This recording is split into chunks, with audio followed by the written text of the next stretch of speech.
Okay, we're going to get started. Are we all set, panelists? Yep. Terrific. Well, welcome everyone.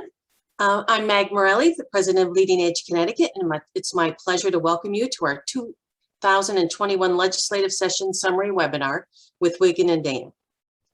Today's presentation is being hosted by our Zoom webinar platform, which is different than our traditional Zoom meeting experience. For attendees, the main differences are that the webinar will be viewed in listen-only mode and your cameras will not be active. You can communicate with our panelists by using either the chat function or the Q&A feature to type in your question or comment.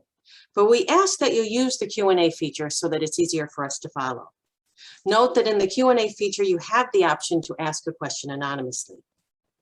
And since we're all friends on this webinar, I will share that this is our first attempt at using the Zoom webinar platform, so please bear with us.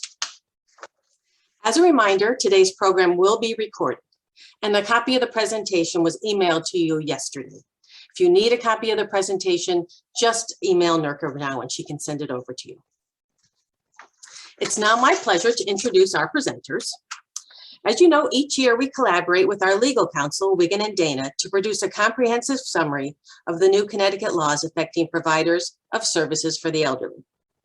The 2021 legislative summary was recently distributed to the membership and is posted on our website.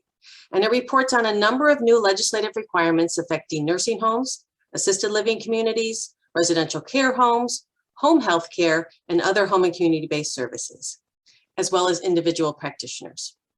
This year, Wiggin and Dana's Healthcare Practice Chair, Maureen Weaver, and Associates Jermaine Brookshire and Quinn Trong led the collaborative effort. And we are so pleased today to have Maureen, Jermaine, and Quinn with us to present on the key aspects contained in the summary. So without further ado, I would like to introduce Maureen Weaver. Well, thank you very much, Meg, and good afternoon, everyone. So Andrea is going to be our slide advancer. So if we could move to the first slide, that would be great. The general session themes. So I don't think I need to tell everyone here that COVID dominated the 2021 legislative session and that long-term care was front and center under the spotlight. There were many new requirements that came from all of this. Many of them were based on the recommendations of the Nursing Home and Assisted Living Oversight Working Group, which was the group that was convened before the session started to examine various issues that cropped up as a result of COVID, including socialization, visitation, caregiver engagement as one, staffing, outbreak response, and infrastructure and capital improvement. So all of those themes played out in different public acts. In many cases, you're going to see us saying that DPH guidance is still needed, particularly even on some of these provisions that took effect on July 1st.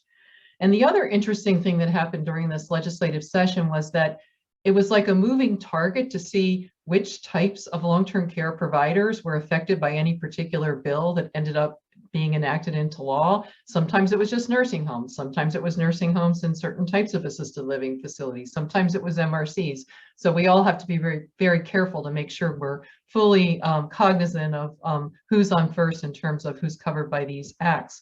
And then finally, due to heroic and effective efforts by Mag and Hillary Felton Reed, our lobbyist, and all Leading Age members, we were able to get some significant enhancements to reimbursement for Medicaid for nursing homes, as well as some additional relief. So that was good news in this session. Next slide, please. So for an agenda, I'm going to cover the first 3 bullet points. We're going to talk about the requirements that are now in effect, just in case anyone missed the memo about acts that took effect on July 1st, reimbursement enhancements and changes, key requirements that take effect on October 1st and January 1st. And I'm going to spend more time on bullet 3. I'm going to breeze through the first 2, but because I want to make sure that everyone's well aware of what's on the horizon for you. And then Jermaine, then Quinn are going to cover some selected provisions affecting employers and some other miscellaneous public acts of interest. And throughout our presentation, when you see LS, it's a reference to the legislative summary, so you can see which pages of the legislative summary are covered by the public acts. And what we're doing here is we're not just going through one law after another. We try to pull them together so that you could see which took effect on July 1st, which are taking effect on October 1st and beyond. So next slide, please. So one of the earlier bills to take effect is the revision to Residents' Bill of Rights. This is Public Act 21-55. It actually also contains the infamous video bill provisions, which we're going to get to later because they take effect on October 1st. But as many of you already know, as of July 1st, you needed to revise your Residents' Bill of Rights. That would be for nursing homes, residential care homes, and chronic disease hospitals, and the separate Resident Bill of Rights for managed residential communities to add a few new provisions. The first one deals with the right of residents to treat their living quarters as their homes, to freely associate, exercise their rights as citizens, and to purchase and use technology for virtual visits.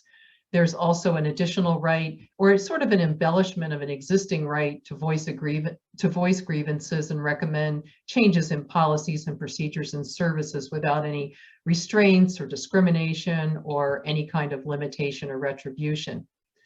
Next slide, please.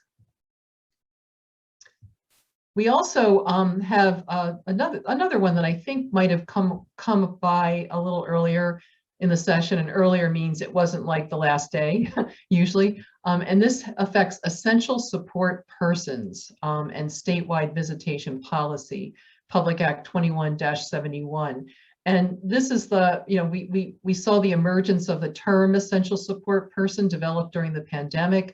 Many states across the country, either by legislation or executive order or agency orders, developed this concept of essential support persons and made it more permissive in terms of visitation during COVID to allow these types of persons to come into nursing facilities. So in our state, this law applies not only to nursing homes, but also to managed residential communities. And it requires nursing homes and MRCs to permit residents to designate primary and secondary essential support persons. And the essential support person is to provide essential support visits in accordance with a person-centered plan of care in which the essential support person is supposed to be able to participate.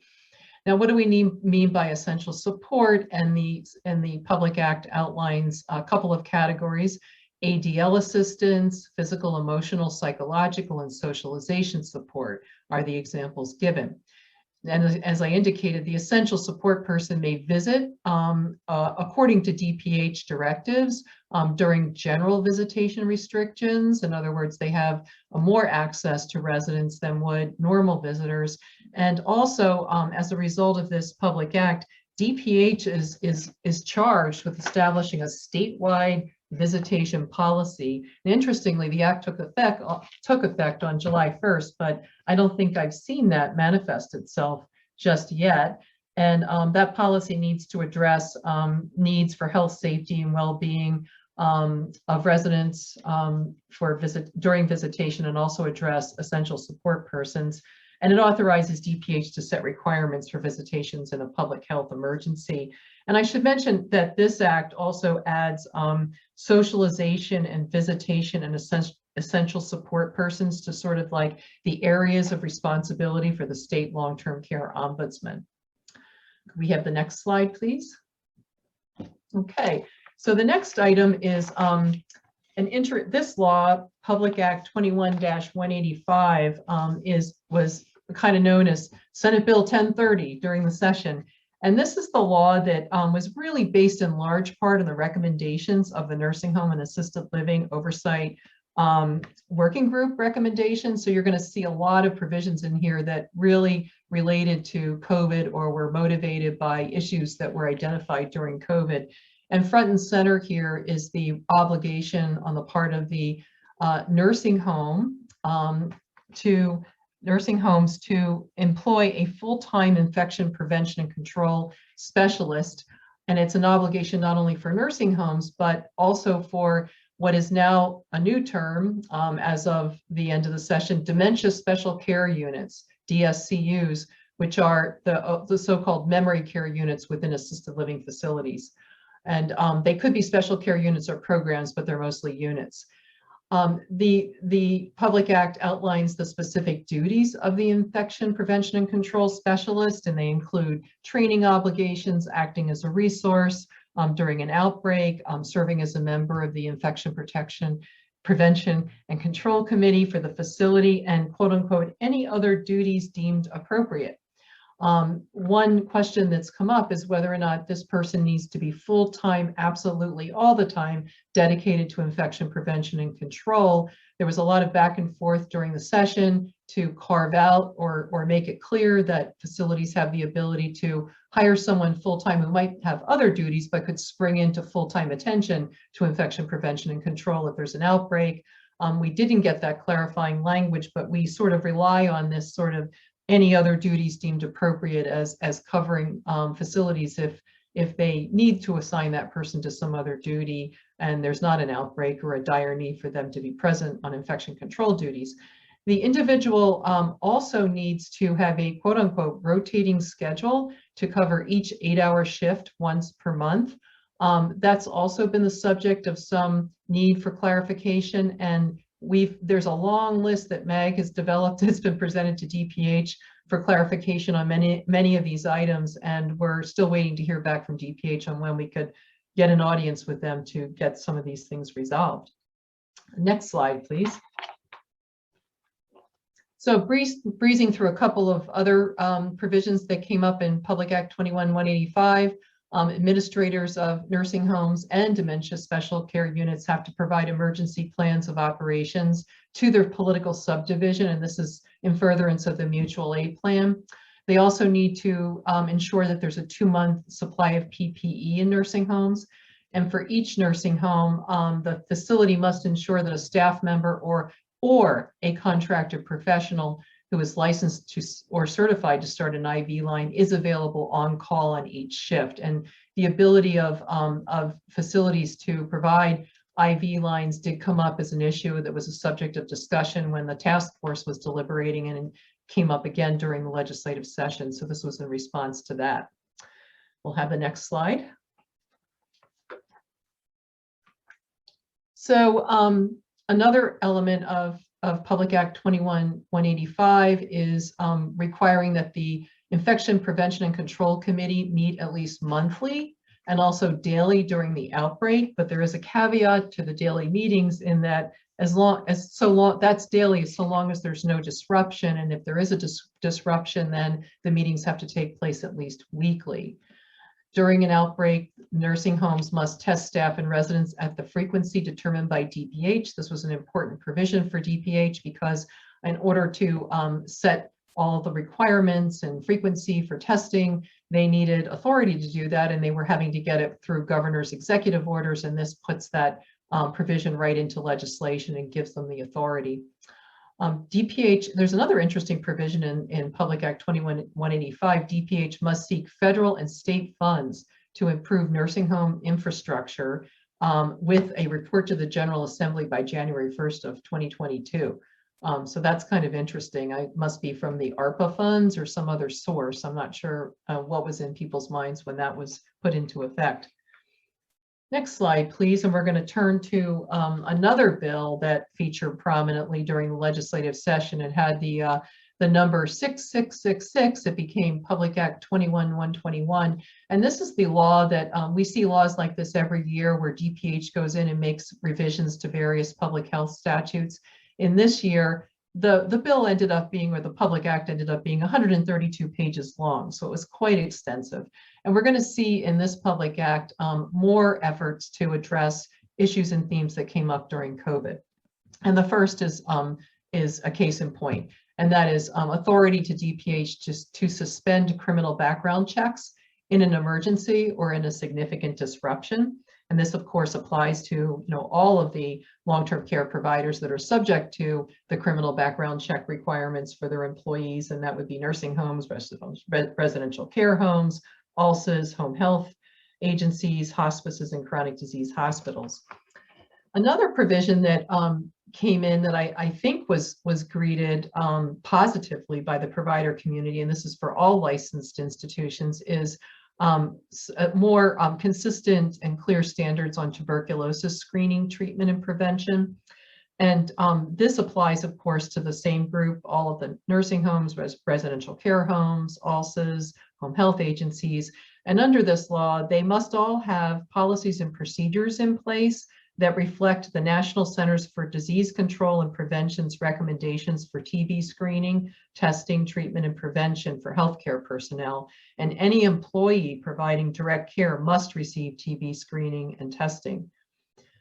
The third item here is suspension of nursing home licensure requirements in a public health emergency. And this is yet another provision that gives DPH the authority to suspend certain requirements, for example, to allow a facility to stand up a COVID unit in another building, all in furtherance of assisting in the public health emergency.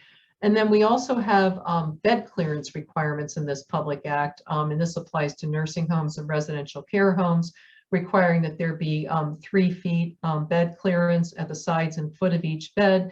And there's also language that was added, I think, with the influence of the DPH epidemiologists, making sure that the bed clearance is done in a manner that promotes resident care and removes any restraints and allows for effective infection control.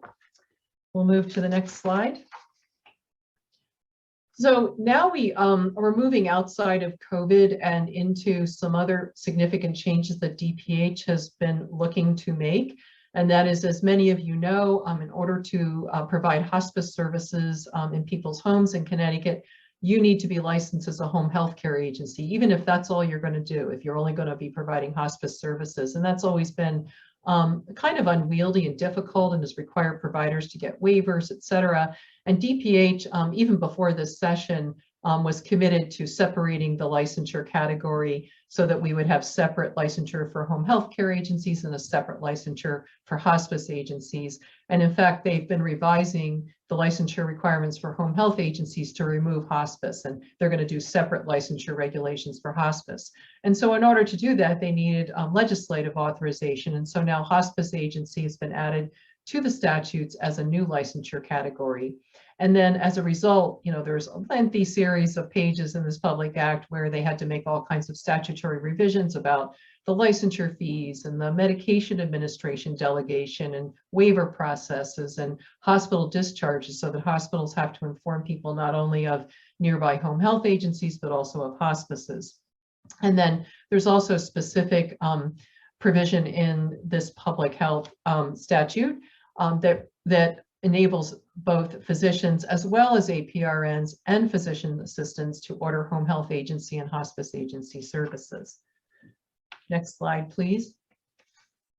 And speaking of licensure categories, what's interesting is that we've had the licensure category of assisted living services agency in place since 1994, when DPH first promulgated assisted living services agency regulations. But curiously, ALSAs were never listed as a licensure category in our statutes. And so DPH licensure for ALSAs was authorized as well in the Public Act. There's also provisions on managed residential communities. Now we have separate statutes that were enacted some years ago that deal with managed residential communities, but this is in the licensure provisions. And specifically, it clarifies an issue that I think was concerning DPH when they went in and did their inspections during the pandemic, their infection control inspections. Sometimes it wasn't clear, whether or not certain entities, were actually providing also services, or some other entity was providing these services. And so this requirement states that the MRC must either become licensed itself as an ALSA or contract with a licensed ALSA. We've always known that to be true, but now it's clear in statute.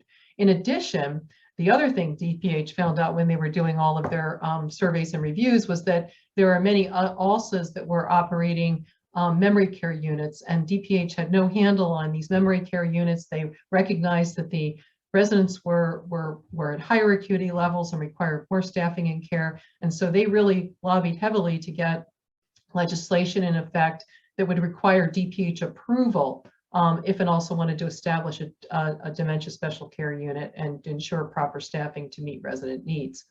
And then the ALSA is required to submit to DPH a list of dementia special care units and locations and staffing plans anytime it applies for a license or gets one renewed. And this is another area where we need more guidance from DPH.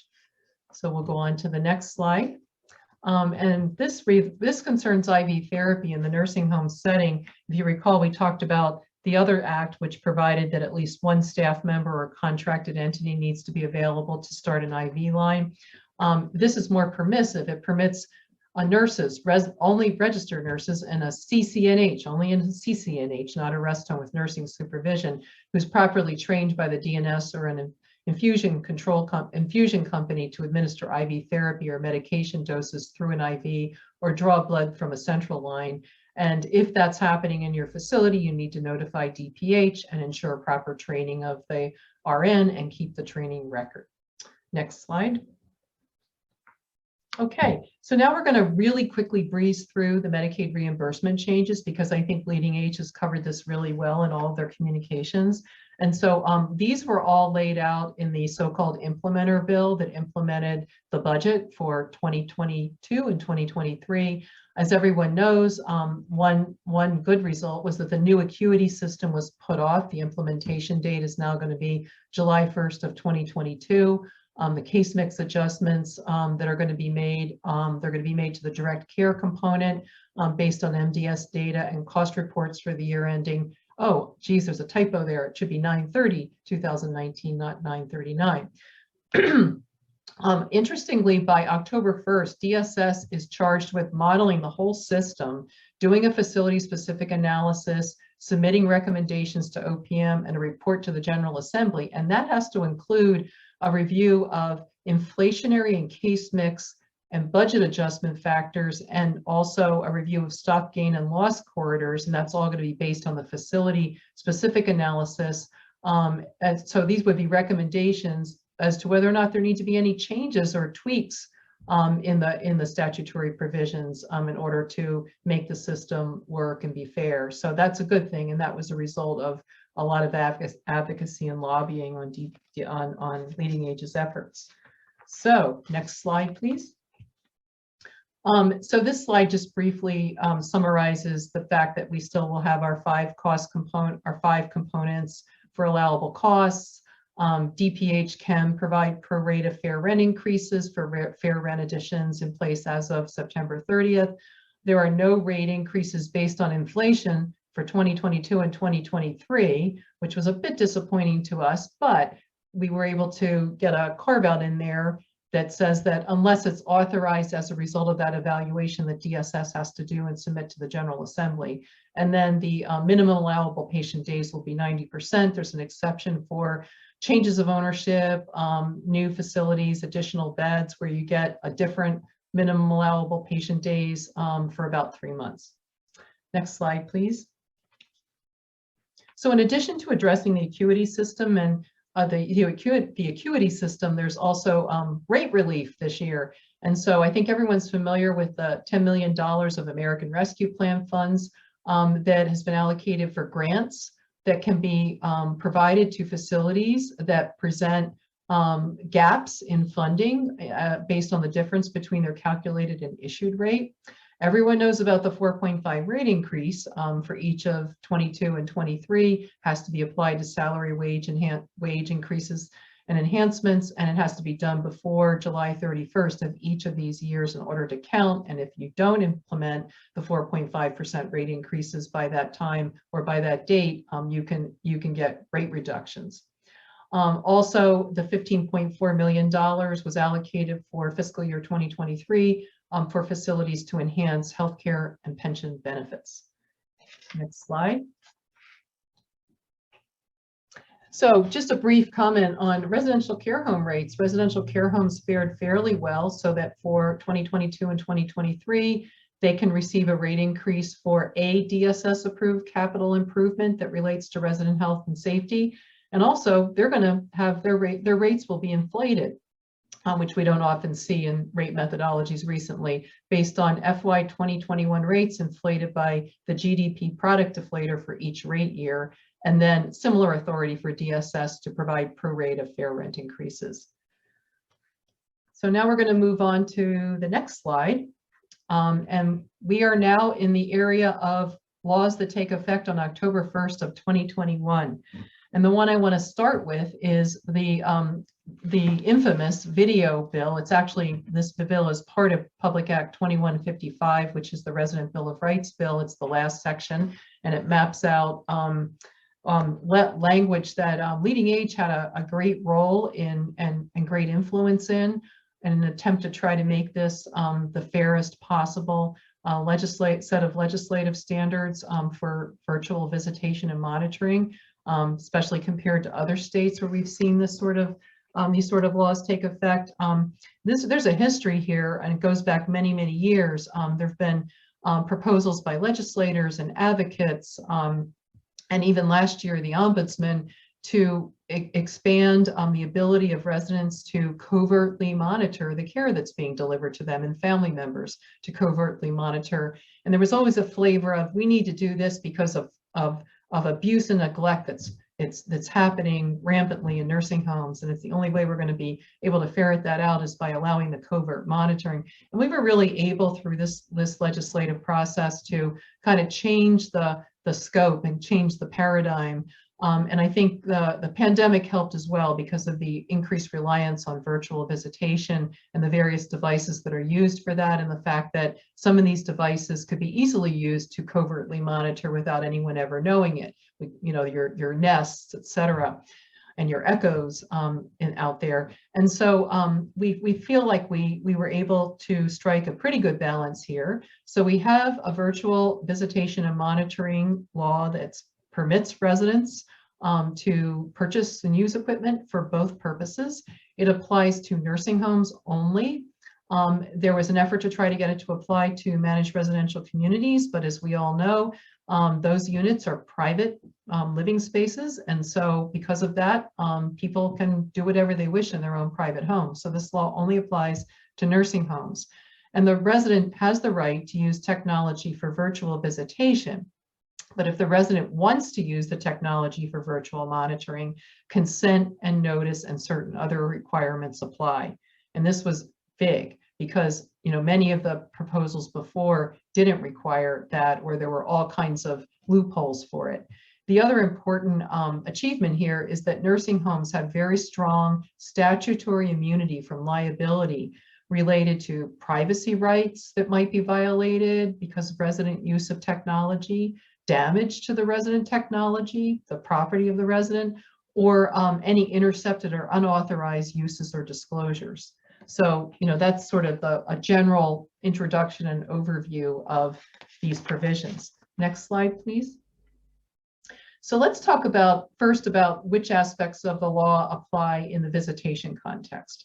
So this is much more permissive for the resident. There's no need for permission or consent or approval if the resident is just going to use the equipment for virtual visitation and they're not going to use it for monitoring.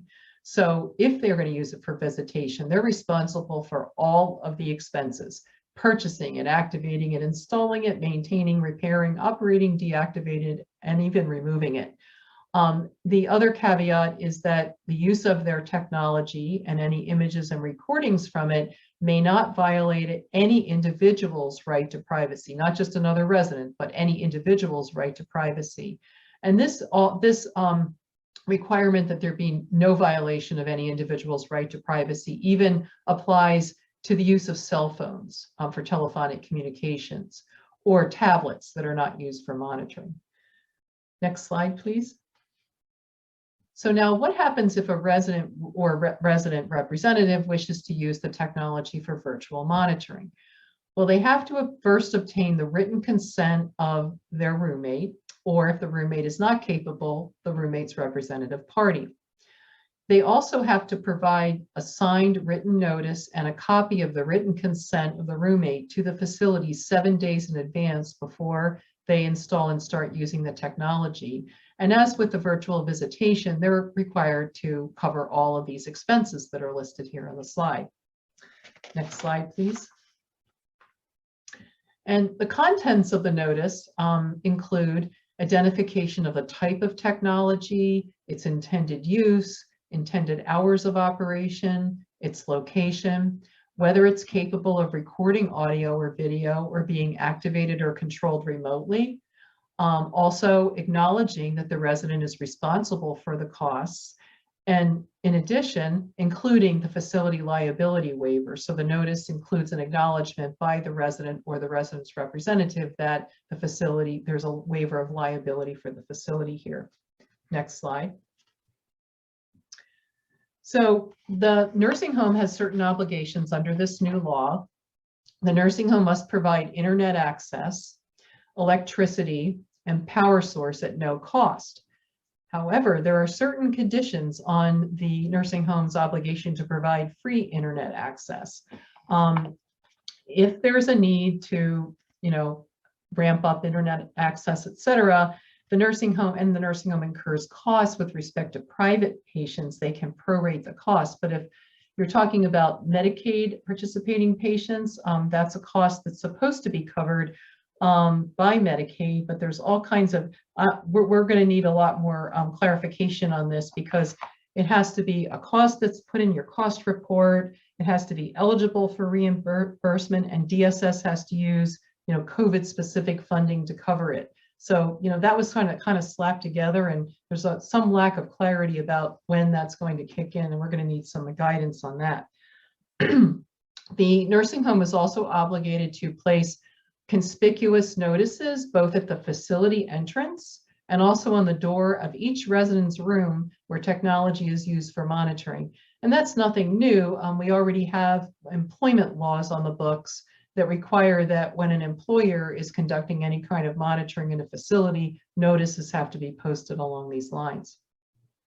There's also a requirement on the facility that if a roommate won't consent to the use of technology for virtual monitoring, the nursing home has to work collaboratively with the resident and the roommate to try to seek an accommodation, develop an alternative if an accommodation can't be reached. If it means that the person who wants to engage in the monitoring needs to move to a different room, they have to pay any differential in the cost of that room if they're moving to a room that has a higher daily rate. Next slide, please. Nursing homes are also permitted to establish policies and procedures that can address where the technology is placed, any restrictions on the use of the technology outside the room and in common spaces, ensuring that in installing the technology and using it, that the resident or the resident's family are complying with life safety and fire protection requirements, to impose some limitation when use of the technology is going to interfere with privacy or if there's an event of internet disruption, and also setting forth any actions that might be taken for those who fail to comply with the laws or with the facility's policies and procedures. Next slide, please. So all of this takes effect on October 1st.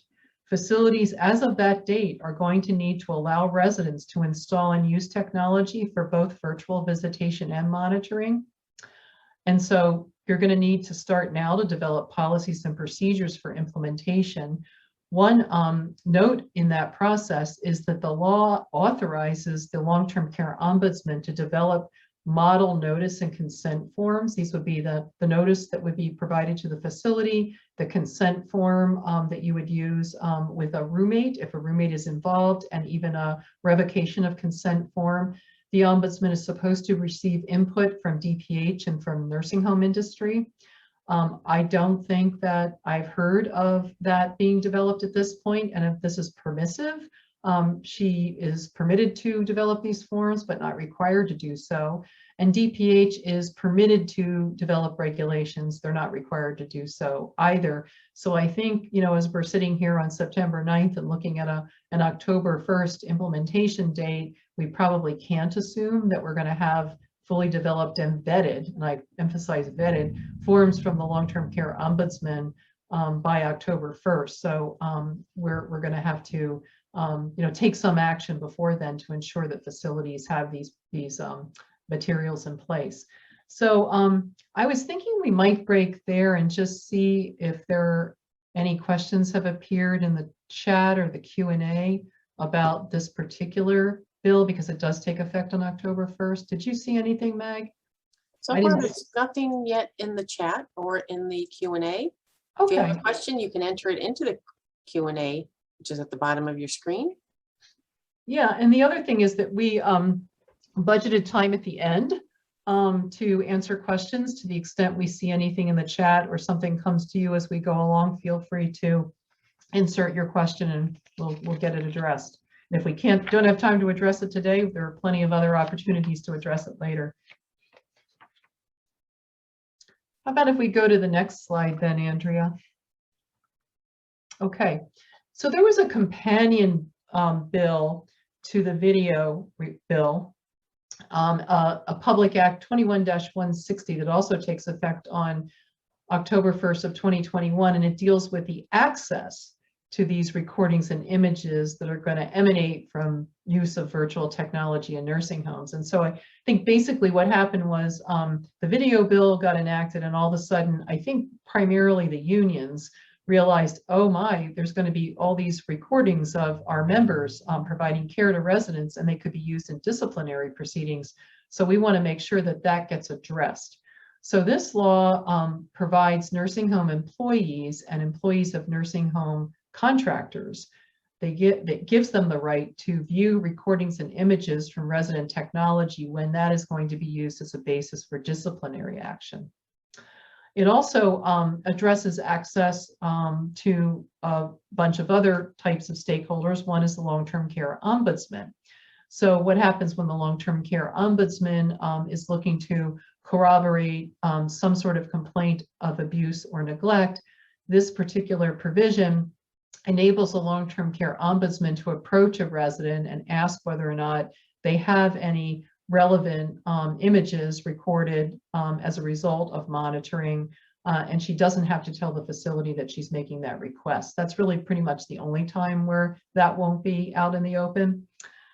Nursing homes may not request copies of these images unless they're investigating an allegation of abuse and neglect, then they may. And then a resident at any time may voluntarily disclose any of these images and recordings if they wish to do so. And then finally, when DPH is conducting an investigation into a complaint of abuse or neglect, and it's based on any kinds of recordings or images, DPH now has the authority to provide copies to the nursing home. And that was a problem in some surveys previously where DPH would be setting about to cite a facility or provide some fairly hefty and serious deficiencies or violations based on some sort of alleged abuse and neglect, and then they would be based on video recordings and images, and DPH would say they cannot release them unless the resident consents, and this gives DPH the statutory authority to do so. Next slide, please. So a few other requirements that are in effect on October 1st. Kind of not as significant as the video bill, but you want to know about them. As of October 1st, DPH is now required to send citation notices either electronically or by certified mail, so you might be getting your citations electronically. Couple of water-related provisions for residential and commercial properties. Notice has to be provided to tenants about any water supply that exceeds maximum contamination levels. And for healthcare institutions, they're now required to obtain potable water from a licensed bulk water hauler or a bottler when that's needed to alleviate a water supply shortage. And now we have behavior analysts, new licensure category added as a mandatory reporter for purposes of elder abuse. Next slide. So I'm going to close out with two slides that focus on requirements that take effect on January 1st of 2022. And the first is Public Act 21-185. Again, that's the public act that sort of emanated from the nursing home and assisted living working group that brought out numerous recommendations about caregiver engagement, resident visitation, et cetera. And one concern that surfaced was the need for some encouragement at the very least for families to group and develop together into councils. And so there's a requirement that nursing homes as of January 1st of 2022 encourage and assist in the establishment of family councils. and that applies to nursing homes, and it also applies to dementia special care units within an MRC, where it also is providing services in such a unit. There's also a new provision in the Public Act that relates to resident care plans. To me, this doesn't really seem to invoke any, radically new requirements. It requires that nursing home care plans include measures to address social, emotional, mental health needs, visitation protocols, and also provide information on the long-term care ombudsman's role. In other words, focusing in on the visitation issue, since that was really such a critical issue that was addressed as a result of COVID and the need to limit visitation.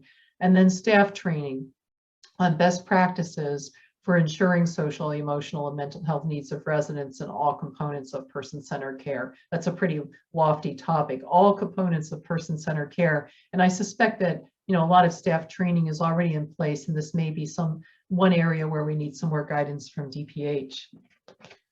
Next slide, please. So the final requirement that I wanted to review that takes effect on January 1st, 2022, that will have a pretty significant impact on nursing homes is the minimum staffing level provision. And again, this comes from Public Act 21-185. And DPH is directed by January 1st to establish minimum staffing and to adopt implementing regulations. And the three areas that are the focus of minimum staffing levels are the need for there to be a minimum of 3 hours of direct care per resident per day. And as many of you know who track this through the legislative session, that was a much more onerous requirement at different points in times and in different iterations of legislation. There were separations of nurses versus CNAs, and this is sort of probably the most workable result, and quite frankly, the most affordable result in terms of Medicaid coverage for staffing. And then 1 full-time social worker per 60 residents. We still need some clarification from DPH about, how that calibrates in terms of smaller facilities and reduced census, and then a lowering of the current requirements for recreational staff. So, and that's all as deemed appropriate by the commissioner. So I am going to stop my part of the presentation there, and I think we have a healthy amount of time left. I'm going to turn it over now to Jermaine, who's going to lead us off with the public acts affecting employers. Jermaine. Thank you, Maureen. Thank you. So first is Public Act 21-107. This act amended the state's Workers' Compensation Act to expand workers' comp benefits for certain mental or emotional impairments suffered by healthcare providers and other eligible individuals based upon a diagnosis of post-traumatic stress injury related to COVID-19. You should note that eligible individuals here include police officers, firefighters, emergency medical services personnel, Department of Correction employees, telecommunicators, and of course, healthcare providers. Also, you should note that the term qualifying events was expanded to include an event arising out of and in the course of employment on or after March 10th, 2020, in which this eligible individual who is a healthcare provider is engaged in activities substantially dedicated to mitigating or responding to COVID-19. Next slide, please. So this act created the Connecticut Essentials Workers COVID-19 Assistance Fund. And this provides assistance to affected persons who are essential employees who died or were unable to work due to the laboratory confirmed case of COVID-19, specifically between March 10th, 2020 and July 20th, 2021. Note that these funds are distributed on a first come, first served basis until June 30th, 2024. And applications actually are eligible to be submitted beginning on October 1, 2021. Also, we have here the legislature offered protection to workers who file claims for assistance under the COVID-19 Assistance Fund by empowering those workers to bring a civil cause of action or file a complaint against their employer with the Workers' Compensation Commission. Next slide, please. So these next four bills, I'll just go over quickly. The adult use cannabis was actually a very lengthy bill, and we just focused on the impact of this act on long-term care providers as employers. Here it's just important to note that certain employers and positions are exempt from complying with the requirements of this act, including those that prohibit discharge or other adverse actions against employees or prospective employees for possession and use of cannabis outside the workplace. As such, employers in certain industries, such as healthcare and social services, are considered exempt from those certain prohibitions. Next is the Respectful and Open World for Natural Hair. This is commonly known as the Crown Act. The act bans natural hair discrimination in the workplace, as well as in the housing, public accommodations, and other contexts, by broadening the state's anti-discrimination statute to now define race as inclusive of ethnic traits historically associated with race. And those are hair texture and protective hairstyles. Next is disclosure of salary range for vacant position. So this act amends existing law prohibiting employers from penalizing employees for discussion of wage information to now require employers to provide job applicants and employees with a wage range for their positions. So a wage range is defined as a range of wages the employer anticipates relying on when setting wages for a set position.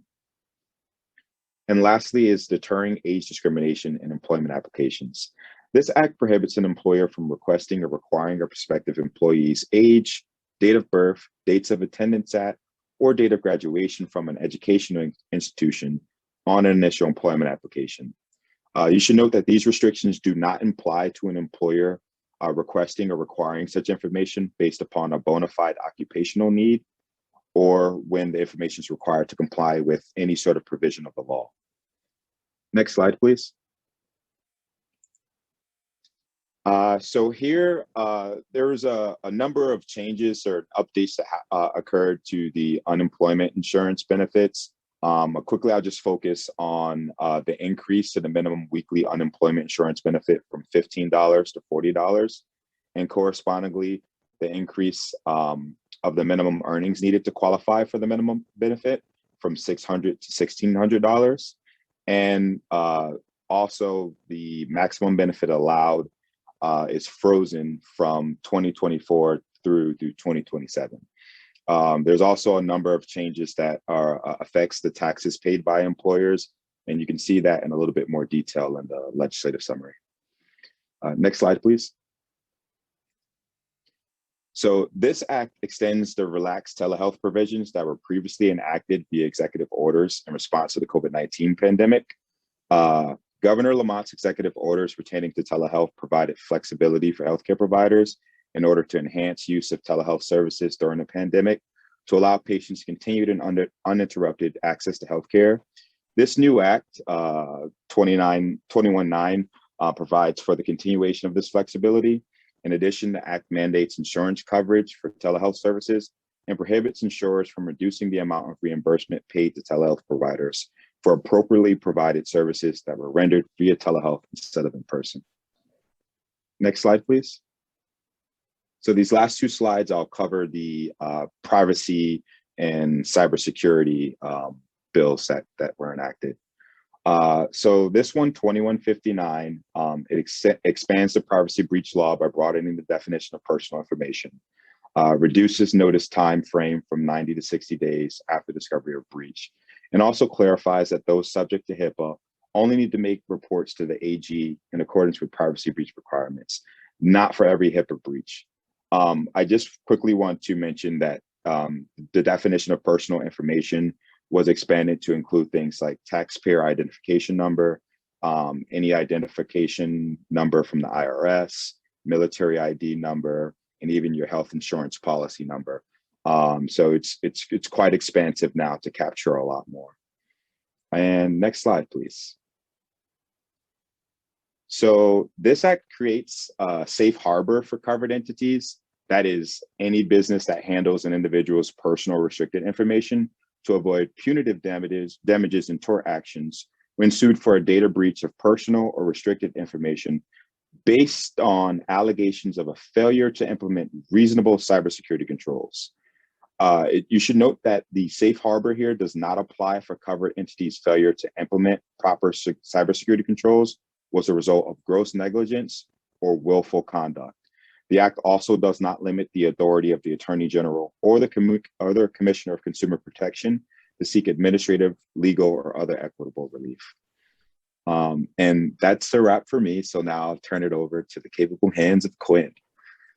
Thanks, Jermaine. All right, so I'm just going to talk about some miscellaneous provisions that are left over. First up is Public Act 2135, which is equalizing comprehensive access to mental, behavioral, and physical health care in response to the pandemic. So this was the act where racism was declared a public health crisis. And within the act, it calls for better data collection on race and ethnicity in healthcare, and also requires hospitals to conduct implicit bias training for employees who provide direct care to pregnant or postpartum women. It also establishes a commission on racial equity in public health.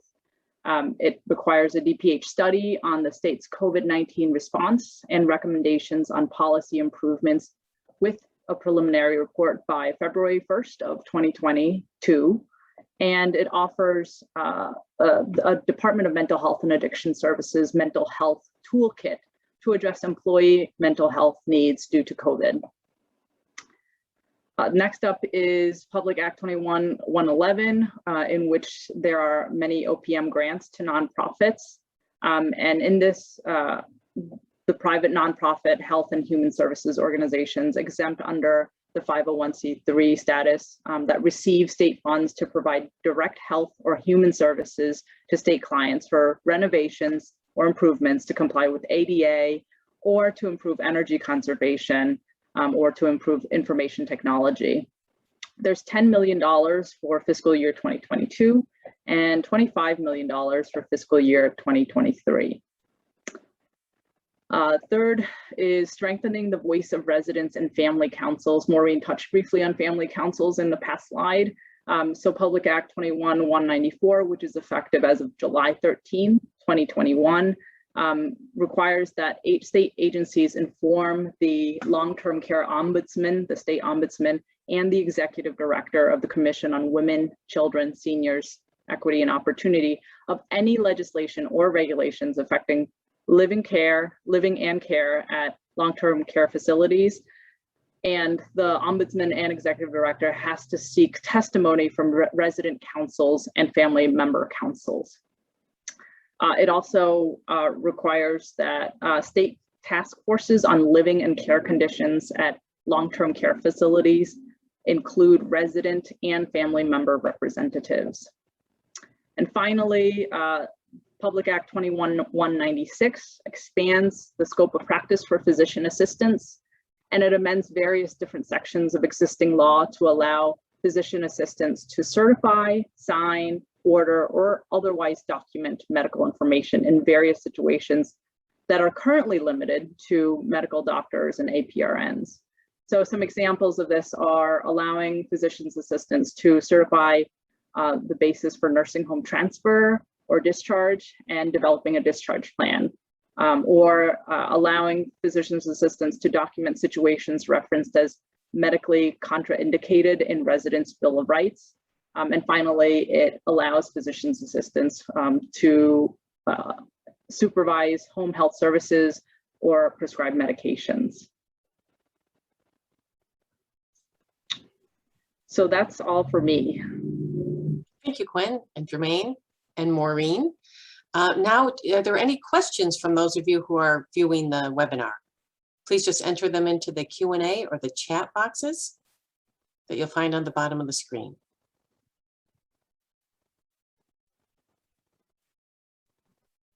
All right, well, it looks like you did such a thorough job that we don't have any questions.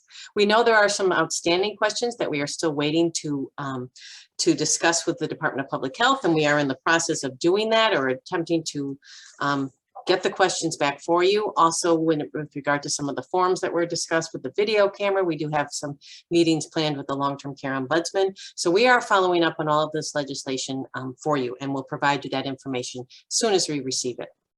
We also understand there'll be more information coming very shortly regarding the transfer to the acuity-based nursing home rate system. It seems that OPM and DSS are finalizing those details, and they'll start these stakeholder meetings very shortly. So with that said, Maureen, Quinn, and Jermaine, thank you so much for the presentation. It was very clear and concise and extremely helpful. There's so many changes that were out there. It was a heck of a session, and we thank you. And I just want everyone on the call to understand how important Wiggin and Dana was in providing guidance, input, and advocacy during the session. So thank you very much for that, and thank you for this session. We have recorded today's session. We will be posting the recording and the slides for all of you to reference back to. And as I said, we'll follow up on some of those outstanding issues. So thank you everyone for joining us, and have a wonderful day.